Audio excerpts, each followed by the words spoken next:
if you have answers to so many questions. If you know how to ask the questions, what questions to ask is becoming relevant today. About 15 years back, 20 years back, the intelligent persons are the people who have answers to many questions. But in today's context, you don't need to flood your memory with lots and loads of data because everything is available. You just need to know what to ask, whom to ask, when to ask.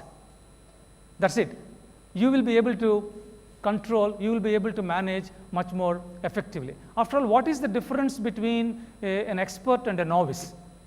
For example, if somebody claims that I am a PhD in a particular technology and somebody says that I didn't know ABCDs of the technology, just imagine two people sitting next to each other and this novice start asking right questions to the expert, 1, 10, 100, 200, 500. At the end of the 500th question or 1000th question, if all the answers are there, this novice also will become an expert.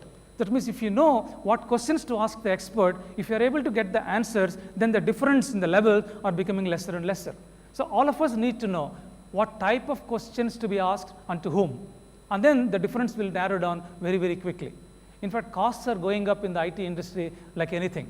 In fact, in about 15 years ago, IT companies' profitability used to be upwards of 40%. Today, many companies are struggling to stay at 20%. In fact, if the 20% becomes 15%, 15 becomes 13 or 12, then the sheen of IT industry would be gone. The investors will not be investing too much into the IT companies. So that means what is happening in the last 15 years? Why the profitability is coming down? Various factors are contributing to the whole thing. Number one being the cost of delivery is going up. The cost of delivery means cost of human resource. Cost of human resource working in projects is going up because every year we are giving increments. Maybe the percentage of increments must have gone in the last 5 years, but before 5 years, if somebody gets a 20% year-on-year increment, that person is not happy. That person is expecting 25 to 30% year-on-year, and those people are getting in those years. But today, to get an increment itself is a privilege, and if somebody gets a 6%, 7% kind of a thing is considered very, very good. So those kinds of things, many of you sitting here have seen how the 25% year-on-year increments have become 5% and 6%. And for those people who are in expensive countries, those increments have become 1% and 0.5%, etc. So that is a kind of a change that has happened, but even then, the salary bill is going up for all the organizations. While salary bill is going up, at the same time, the customers are not willing to pay the same price for the number of hours for the companies. In fact, 15, 20 years ago, when offshoring has started, customers are comparing their on-site rates with offshore rates like India. And when Indian companies are approaching the customers, we were able to say that you don't need to pay $75 an hour. Same person will be working from Hyderabad or Bangalore or Pune, and the connectivity is going to be 100% up. You can pay $30 an hour, and the customers were very happy. So those $30, because of the competition among the top companies and very many smaller companies, $30 become 28, 25, 20, 15, in some companies saying 9. So various of these things, competition has brought the price down.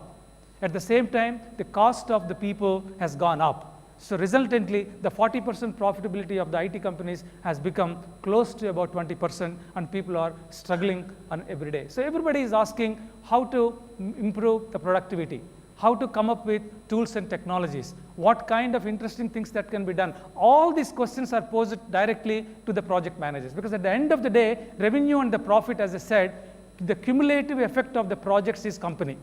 So if the company wants to improve, project has to improve. Directly, the pressure is passed on to the project managers. So project managers, quarter on quarter, year on year, need to come up with same work. How can I do today with 20% less effort, 20% less cost? When many of the customers are expecting in today's context, companies to demonstrate X% productivity improvements. When customers are demanding, somehow or other, project managers are able to show that. But when no customer is demanding, when the organization is demanding, project managers have to come up proactively. What can be done? Because when customer asks, there is no question, there are no doubts. Because if you don't listen to the customer, the contract will go to somebody else. So you do A to Z, various things, and come up with ways and means by which those metrics are actually behaving. So for you to understand and improve, first you need to know where we are. So it is extremely important to know, where we are, and where we need to go. Who is the best person in the world in that technology? Today, it is not very difficult to find out what kind of things are happening, what is on a scale. Everything you need to put into a metric. At least if I know that I am 2.3, somebody in the globe in Sydney is at 4.5, we as Indians are very, very articulate. We can actually work very hard, and 2.3 can be very quickly taken near to the 4.5. If you don't even know where you are, if you don't know that you are at 2.3, you don't even know where somebody best is 4.3 or 3.8, then there is no way that you will be able to improve. So the kind of an improvement, if it has to happen, we need to ask several questions almost on a daily basis. Am I doing things better than what I did yesterday? This is some question which you need to ask all your team members and including yourselves. Am I doing things better than what I did yesterday? If that question is asked for 30 days, 60 days, 90 days, even for a day-to-day basis, if the improvement is 0.001%, you just imagine 6 months down the line what will happen.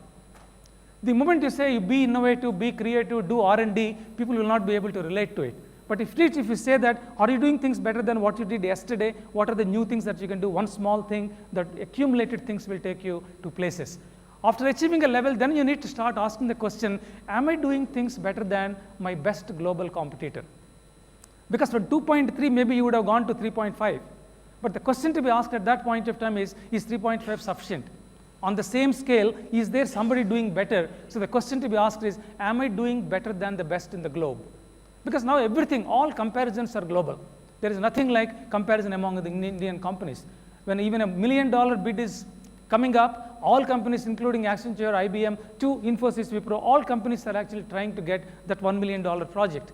So the competition is real and global. So we need to make sure that we have the wherewithal as project managers to deal with cross cultures, to understand the competition, to know what we are, and then make progress. So we talk about so many estimation methodologies. Project management and estimation cannot be taken separately. Project management is all about how well you can estimate and then how well you can make profits out of it. But then there is no uniform methodologies which will yield same person efforts by following a specific methodology. Because each methodology need to be clubbed with what you have in your own organization, what is your knowledge management, what is your internal tools and technologies, what is your process orientation. Coupled with the estimation technology only, you will be able to quote a number. If you quote as a big number, then you will not win the project. If you quote a small number, you will not be profitable. So where to draw the line? I think my request to PMI is specialize in the estimation related methodologies and take it forward, because once people are not comfortable in coming up with reasonable estimates to win the deals and make profits, they will not be looked very seriously. They will not be respected much. So out of various things that are project management charter, estimation of the projects is going to be very, very important. Because gone are the days when customers are ready to pay per hour dollars. We used to call T&M, time and materials. So many people, so many hours, dollar per day. How much is the total revenue that is coming up? Today also, it is there, but then it has come down from 93% to 49% across. If you look at the Indian companies in the last 15 years, 93% of the work used to come from using projects T&M. Supply people, hire people, train people, send the people, or build the people here. That won't require any estimation technologies. That is just supplying good people and hoping that they will be with you. Have a good training mechanism, good hiring mechanism, and then do the projects what the customers were saying. Now, in the last 15 years, that 93% has come down to 49%. That means close to 51% of the projects that we are doing from this country are fixed price projects. That means people are bidding some specific value and are trying to win and trying to hope that they will make profits. But unfortunately, 37% of all the fixed price projects that we are doing today are bleeding. That's not a good sign at all. Management keeps asking the questions, how many projects are overrun? And the project managers who are managing this overrun, we know how difficult it is to maintain the motivation level of the associates when the customer is crying. Management is crying. So you're not in a position to delight customers, associates, and at the same time, investors. Your boss is always after you saying that close the project well, close the project with profits actually. So when I say balance, unless the investors are happy, customers are delighted, and then the associates are happy, you will not be happy as a project manager. In fact, with a simple definition, what is satisfaction, what is delight? Meeting a requirement is satisfaction. Customer has a requirement, you met the requirement, customer is satisfied. But if you have to take it to delight, you need to exceed the expectations consistently, then you will see a delight factor. It is not only meeting a requirement, it is first of all knowing the expectation beyond the requirement and exceeding the expectations consistently. Those kinds of things, that in my opinion is really delight, and that delight needs to be provided to the investors, that delight needs to be provided to the customers, and that kind of a delight needs to be provided to the associates. It is not easy at all, because associates will be delighted when you give monthly increments or quarterly increments instead of yearly increments. But if you keep on giving more and more money, investors are going to be unhappy with the profitability. At the same time, customers will never be compromising on what they want actually. So customer delight is ultimate, and associate delight and investor delight usually go in the opposite directions. You need to match all the three. While trying to match that, 40% became 20%. So project managers need to know their own projects, how they can increase. Today, management are putting a lot of pressure on the project managers, not only in delivering projects well, but how they can help in growing those accounts. Because usually for any customer, there will be one guy who is called relationship manager, who maintains the relationship with the customer, salesy profile. That one person, here there are 200 people working in different projects actually. But that one person is responsible for the growth of the account, whereas 200 people and 20 different projects are going on day to day. These people are the ones who interact with the customers on a daily basis. The wining and dining can be done by the relationship managers. How much the relationship manager as a one person able to grow the account? 96% of revenues of any company come from the existing accounts. Only 4% of the revenues come from new customers. If the definition is whoever is with us for 1 year, whoever is there with us for less than 1 year, those are the new customers. 1 year or more customers are existing customers. If you have that kind of a definition, 95 to 96% of the revenues for all the large IT companies come from existing customers. And existing customers need to grow if a company has to grow. And existing customers related delivery is in the hands of the project managers. And so project managers have the ability to see what kind of new things that are happening at a customer place, what customers are thinking in their boardrooms. They have the eyes and ears open to their on-site associates. How much of that information is passed on? How much we can actually bid? Who are the competitors? When the competitors' contracts are coming to an end, loads of knowledge is available in the delivery community. In fact, in any community, in any IT company, 92% of the people are delivery people. Only about 8% people are non-delivery people, out of which about 5% are support people like HR, finance, audit, legal and all that, and about 2-3% are the people who do sales and relationship management. Taking all that out, 92%, that's almost all the people in the company belong to delivery. So how many of these delivery people are gainfully employed at any point of time? How many of these delivery people are not contributing to the revenues? Why they are not contributing to the revenues? How long these people are on the bench, if I have to use that word? And what is training department doing to make these people equipped with the latest technologies? Why HR department is always hiring people when we are getting new projects? These are the kinds of questions project managers need to ask.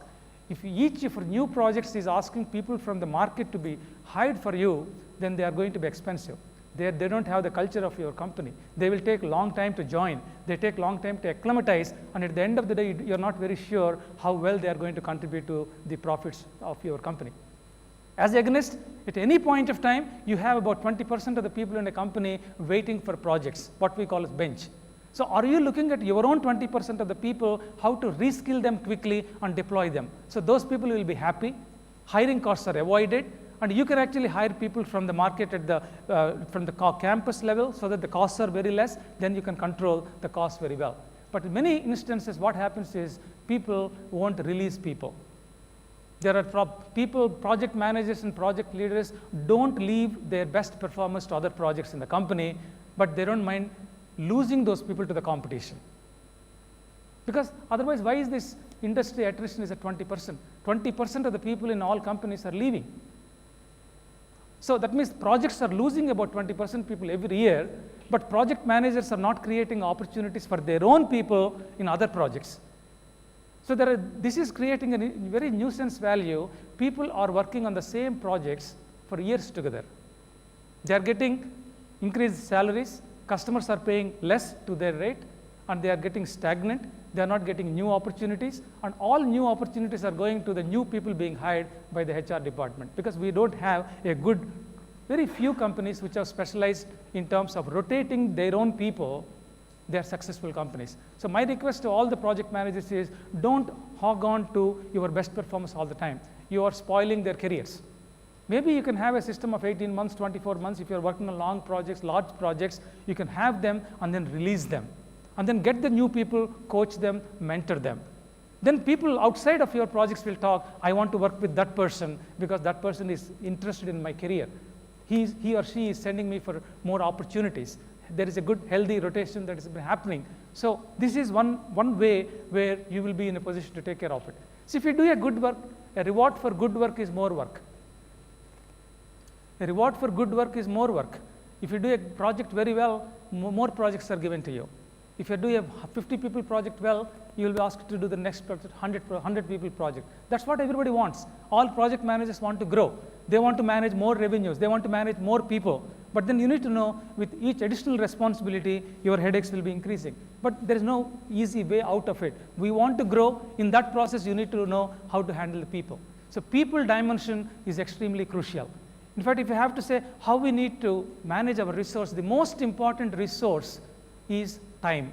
The available time for each one of us is the most important resource. How are we spending that time on a daily basis, weekly basis, monthly basis determines our success. Are you spending 1/3 of your time in thinking related activities, 1/3 of your time in doing related activities, and 1/3 of your time in communicating related activities? It is easier said than done. Whoever masters this 1/3, 1/3, 1/3, thinking, doing, and communicating would be hugely successful. Thinking is thinking about future, thinking about competition. For a project of 6 months duration, thinking is not only about today, but what is going to happen for this project next week, next fortnight, next month. For a CEO of the company, the thinking may be what should be done 2 years down the line, what should be done 3 years down the line, or where we need to expand the geography. For everybody, that thinking is must. But in today's world, with a lot of attrition and the kind of situation and the pressures, 95% of the people are doing, getting things done, not doing much of thinking, not at all doing anything communication. They think that communication is HR job, communication is marketing job. But 1/3 of your time, if you are not spending on communication, is stakeholder communication, stakeholder connect. In fact, in that 1/3, again, you need to have 1/3, 1/3, 1/3, 1/3 with your own team members, 1/3 with your customers, and 1/3 with your boss, with your reporting manager, with your management actually. So you need to partition your time. It may not be possible on a daily basis, but if you look back how you are spending your own time at the end of a month, you need to able to clearly see, am I earmarking 1/3 of my time for future, 1/3 of my time talking to my customers proactively, talking to my associates, talking to my customers. It's not when they want you to come for a meeting, but are you taking the initiative? This communication is nothing but listening. When I say communication, whoever can listen to the customers well, whoever can listen to their employees and team members very well, whoever can listen to the hierarchy of the management well, that means almost 70–80% of the time that you are earmarking for 1/3 of your time as communication is actually listening. So whoever can listen to them would be highly successful. In fact, in many times you will not be able to solve the problems of your team members all the time, but